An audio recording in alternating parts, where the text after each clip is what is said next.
In a growing Midwestern town, a busy highway intersection was seeing too many crashes from cars turning right, so residents demanded a fix.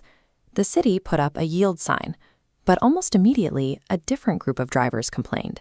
Because fewer cars went straight than turned right, the sign just shifted the danger to a new group, sparked bitter arguments over traffic rules, and divided the neighborhood without actually making the road safer. This is a biological reality. When we notice a threat or an inefficiency, our brains instinctively lock on to the most immediate, visible symptom and attack it. But jumping straight into a localized repair without stepping back creates a hydra effect. You chop off one problem, and a cascade of new, unexpected complications grows in its place. This instinct is a legacy. For 4 centuries, we've been trained to think analytically by philosophers like René Descartes, and later by pioneers of scientific management like Frederick Taylor. Their doctrine was simple. If a system is failing, you break it apart, isolate the single broken gear, and repair it. It is an assembly line approach to logic. Today, this creates an expert blind spot. Highly trained professionals will spend months gathering mountains of data to obsessively analyze a flaw, only to realize later they're dissecting the wrong issue. It also leads organizations into the copy, control, and chase trap. When a problem arises, they panic and copy the exact same methods their competitors are using, hoping for a quick fix. This analytical obsession leaves us pouring millions of dollars and thousands of hours into treating highly specific symptoms, while the underlying disease only gets worse. To escape this trap, researchers Shozo Hibino and Gerald Nadler developed a framework called breakthrough thinking. The foundational rule of their methodology requires abandoning the instinct to ask, "What is wrong here?" Instead, you have to force yourself to ask, "What is the purpose of what we are trying to achieve?" To see how this works, imagine a very basic problem. You bought a new bicycle, put a heavy lock on it, and now you've lost the key. If your goal is to find the key, your solution is to tear your house apart. But if you practice a mental zoom out and ask for the purpose, the answer shifts. The purpose is actually to use the bike. Keep zooming out. What is the purpose of using the bike?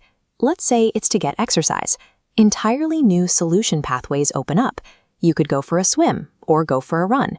By relentlessly questioning the ultimate goal, you solve the overarching issue while making the original missing key completely irrelevant. This mental model applies to high-stakes corporate crises as well. Years ago, a major consumer goods manufacturer was losing money because its products were getting severely damaged on its own warehouse loading docks. The company brought in a logistics expert who applied the traditional analytical approach. She studied the damage, tracked the delays, and proposed a $1.4 million automated conveyor belt system to handle the boxes more gently. Before signing the check, executives asked an inexperienced junior engineer to review the proposal. Instead of checking the expert's math, the engineer applied breakthrough thinking. He mapped out the hierarchy of purpose. He asked, what is the purpose of the loading dock? To load trucks. What is the purpose of loading trucks? To move goods. And the purpose of moving goods? National distribution. By pulling focus all the way back to national distribution, the engineer realized the company was operating 20 redundant local warehouses. If they sold those off and shipped directly by air, they would streamline the entire supply chain.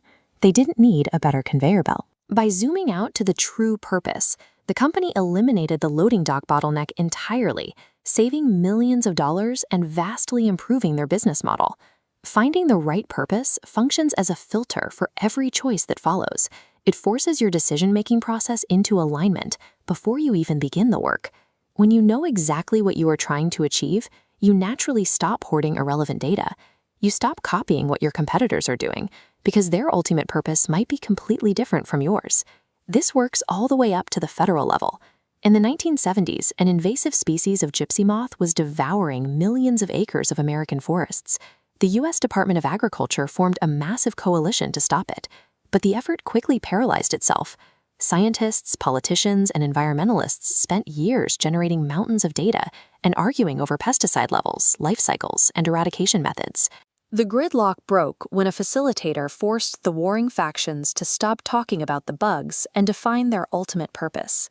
Once they agreed the overarching goal was long-term environmental health, the arguments over specific pesticides dissolved, and they successfully designed a coordinated national plan. The next time you face a sudden crisis, fight your hardwired urge to grab a wrench and attack the symptoms. Step back, figure out the true purpose of the system, and refuse to solve the problem exactly as it is presented to you.